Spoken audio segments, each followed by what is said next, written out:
are you doing all this? How do you manage? This is sort of not understood or stressed upon enough. Spend some time in the day to have fun. Work from home. Sucks. Anxiety is something which is prevalent in almost all of us. It could be something as simple as I forgot to like call somebody. The only thing you should concentrate on for the next 1 year is surviving.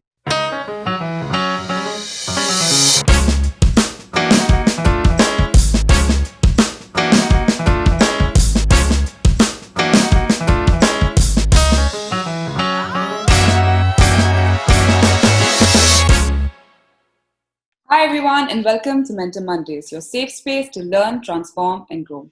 With this series, we aim to create a direct dialogue that allows young graduates, professionals, and entrepreneurs to deep dive into the minds of young achievers. The mentor we chose to kick off this series with has proven to become one of India's most influential young entrepreneurs. He went from co-founding one of India's biggest food festivals, the Grub Fest, to becoming the global head of events at Zomato with an expansion portfolio spanning across 24 countries. He has since successfully launched Zomato's first event IP called Zomaland. Zomaland has become India's grandest food and entertainment carnival, having launched in 9 cities with large-scale festivals, including sold-out shows in New Delhi, Chandigarh, Bangalore, Hyderabad, Pune, and Calcutta, all within its first year. Post-COVID, they're all set to scale internationally by bringing Zomaland to Australia and the UAE. As if all this wasn't enough, the man also happens to be the Gatsby of Delhi's nightlife. He's the director of Delhi's 2 busiest bars. First, Dear Donna, which just received Times Nightlife Award for the Best Luxury Bar 2019. And second, Boca, which also received Times Nightlife Award for the Best Casual Bar 2019. Oh, and did I mention that he's achieved all of this and so much more just by the age of 30? We at Mentor Mondays could not be more proud or excited to bring to you the man with the golden touch and your mentor for the day, Mr. Chaitanya Mathur. Hi, Chaitanya. Hey, that was a really kind introduction. Thank you so much. I haven't even scratched the surface or delved into the beginning of your career with banging beats and the amount of international DJs like David Guerra, Hardwell, Axwell that you've actually brought to India. So you deserve all this accolade and much more. Thank you. But Thanks a lot. begin with asking you the question that's on everyone's mind. Right. How are you doing all this? How do you manage? Seriously, I don't think we could have a better mentor to teach us the following topics or give us tips on the following topics. First would be time management. Second, team building. Third, leadership and work culture. Fourth, as an employer, what is his recruitment process or hiring requirements? And fifth, advice for those who want to enter the field of events, especially after the pandemic. So first things first, Chaitanya, time management. How do you manage your time to be able to give your all to such 3 demanding ventures? Great question. I think to begin with, time management is everything to be able to scale any business you do, to be able to give in your time operationally, or to just be better at what you do. I think time management for me has been the hardest thing to learn over the last few years, and I think the natural process of me building out a few different businesses all these years have actually led me to understand a lot more about myself. How I operate, how much sleep I need, what do I need to really function at my prime. So I think the first key about time management is just don't be too hard on yourself.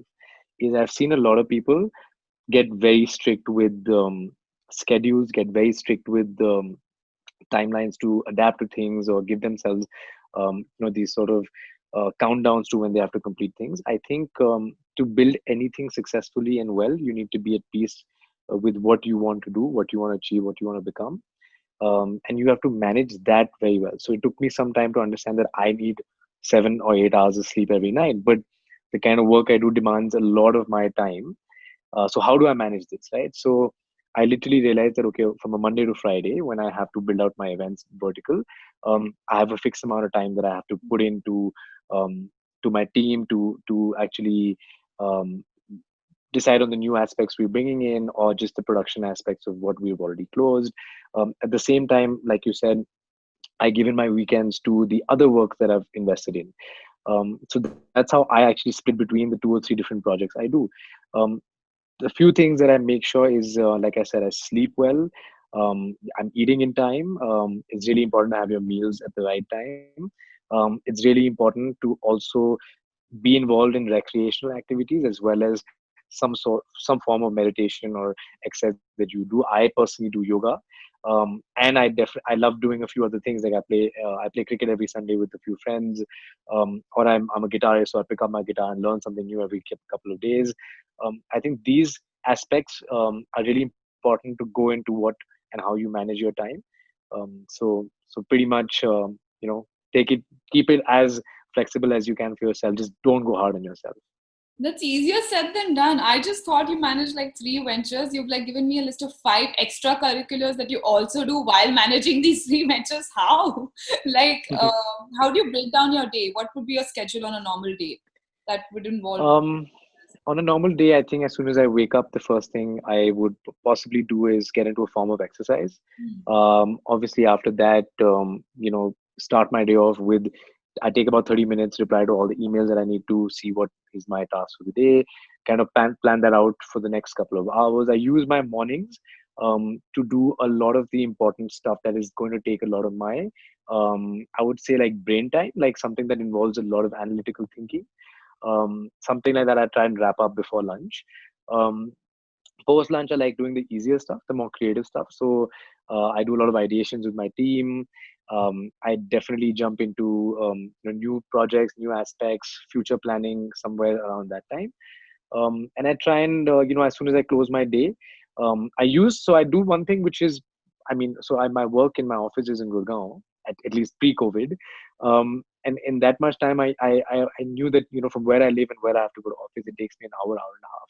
Yeah. So I would spend that entire 1.5 hours scheduling all my calls for the day, going and coming back. So I'll make sure that if I have 7 or 8 calls to do, um, I just schedule them during those hours rather than doing them when I'm actually physically at office and available to my team. So that's something that I think, I use it as a strategy, so that, because commuting can get boring. If you're driving, or you're in a taxi or whatever, I think that's a very important time to spend in conversations, that can help the next day or the next week or the next month that you're planning on doing I something. agree. Okay, So I think that's it. that's a great takeaway. That use your commute time to actually do the little calls and mails that you need to do instead of taking it easy and just. Yeah, So, especially if it's during working hours. So if it's between the morning to the evening, that's really important. because it's usually Um, everybody 1.5 hours anyway, back and forth. yeah, yeah. So you can imagine. Yeah, great. That's a great idea. And Chaitanya, could you give us some advice on how to find the right talent for the right project? How to build a team? Um, so fair example of when I had actually left my previous organization, of all the events that I've actually done, and then I came into Zomato. I think the first thing that I had to do was build a team. Other than the fact that I had to build a new IP and come up with what should Zomato be doing. Yeah. So the first few things that I see is, I see that if I had certain skills that I need people in, first I try and identify that. From an events perspective, there's a few things. You need a production team. You need a sponsorship and a partnerships management team. You need a team that actually brings restaurants on board, specifically for food events that I do, which is a sales team. So identify the key sort of pillars that you need. Then the second step is figure out whether you need someone at a senior role. That means that someone has to have ownership of that division and actually run that division for you. Someone you can trust, someone who has that experience to do that. Or do you need someone slightly younger who is willing to sort of learn and adapt and train under your guidance, or with the experience you have. So first and to identify the division and the sort of talent that you need. And then the third process is really start recruiting, which is going out there and finding out people. There are people you might know in your networks, people that you might know in conversations, people you might just know of, and you don't know whether they're willing to join your team or not. But I think it's no harm to really reach out, because I did that over time.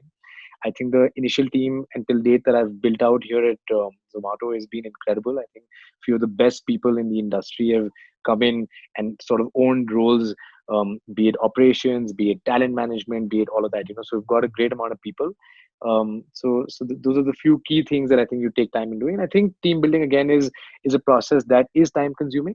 Yeah. So it can take anywhere between a week to a month, depending on how large you want your team to be, or how soon you want to execute things. So I think it's really important to map out the scheduling of team building as well.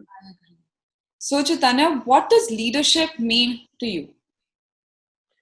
So I think leadership, not just for me, but for everyone that is a leader in whatever role they're doing, is it's not only about calling the shots. It's also about really having a great high amount of ownership and responsibility.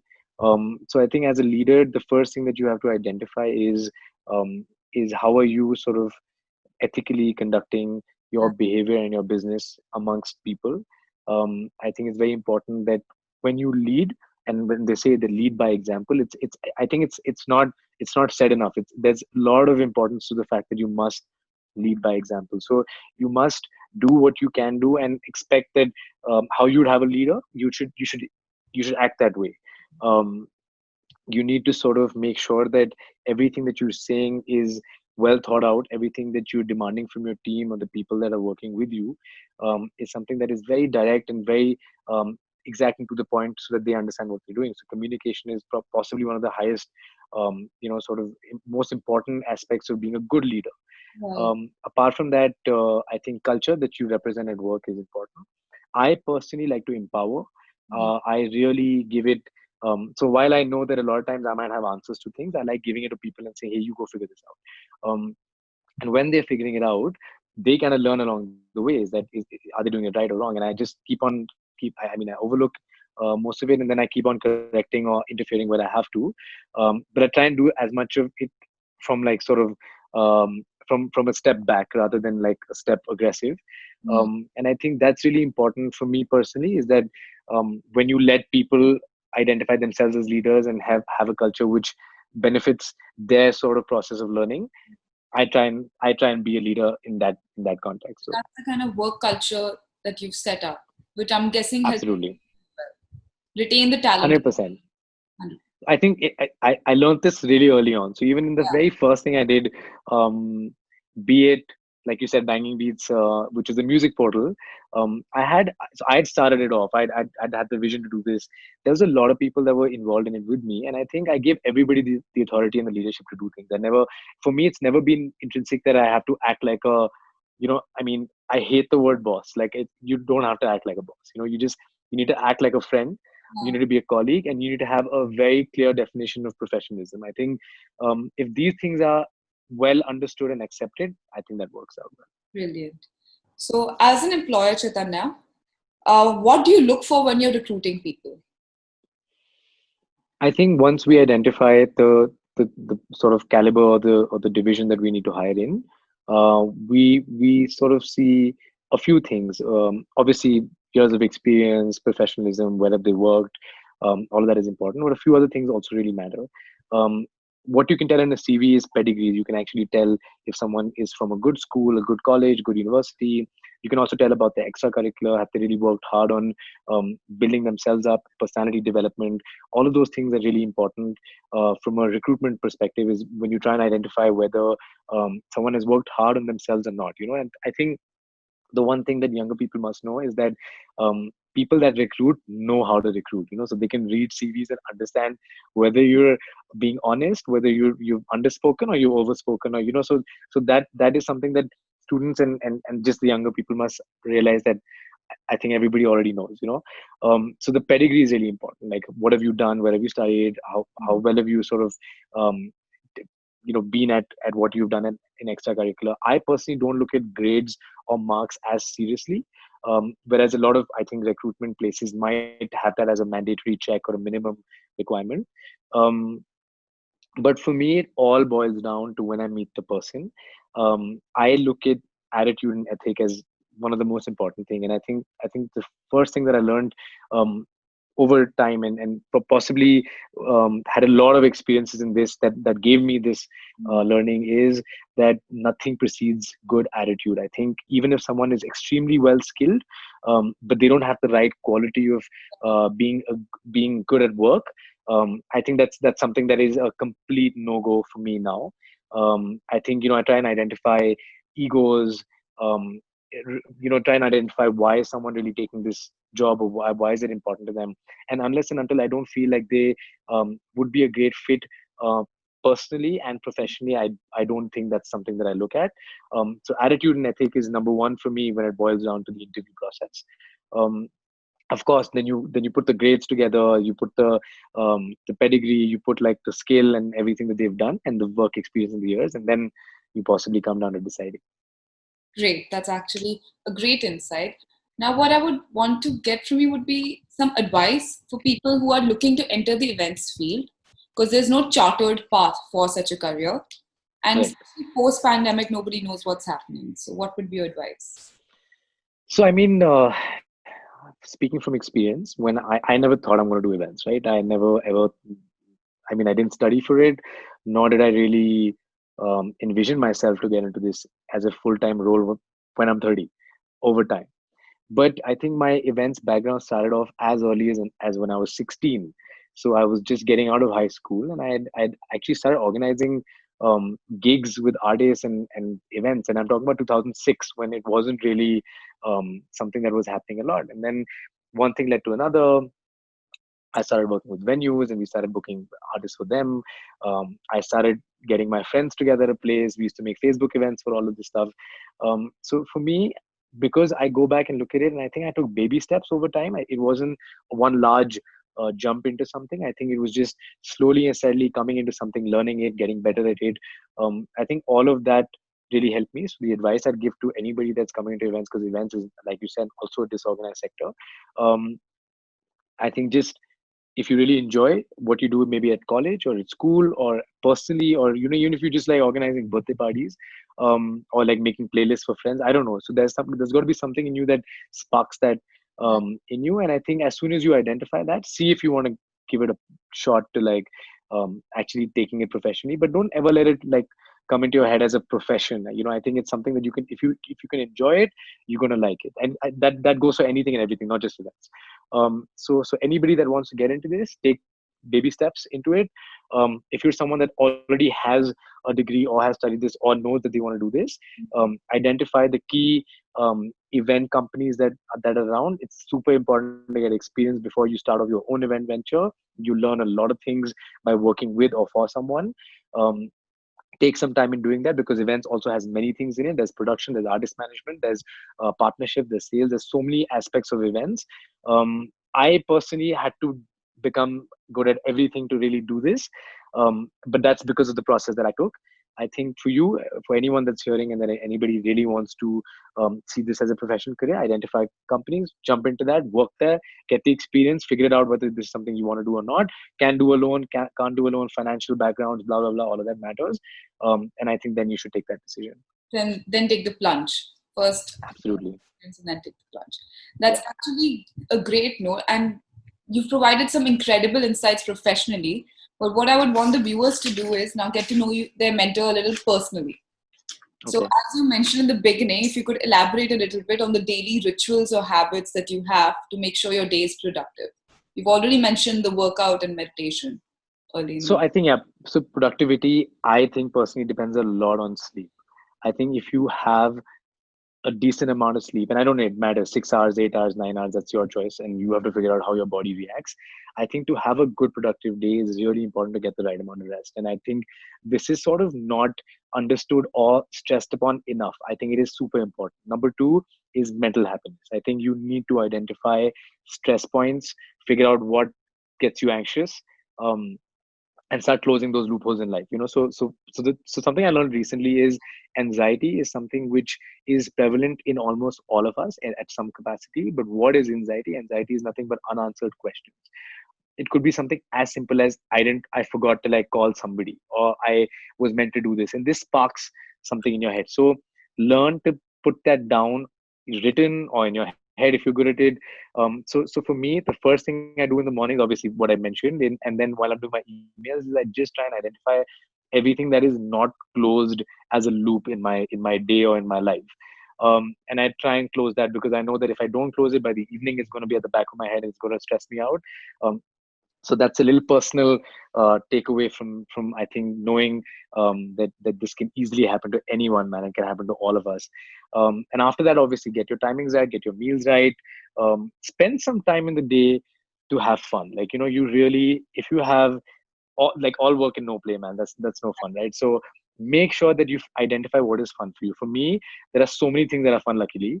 And I think whether it's speaking to my closest friends, having a great session chatting with them in the evenings, going out for meals, um, I don't know. So I love trying new cocktails and new dishes and new places. So I mean, you got to figure out what is it that that really gets to you, that makes you sort of relax and enjoy life, and put that into your daily schedule by a little bit. So don't overindulge. Just keep it a little bit so that you actually have a really happy day by the end of it. So you do again repeat that cycle. Get a great sleep and have a great, fun, productive day the next day. It's actually fabulous. Those are some great tips.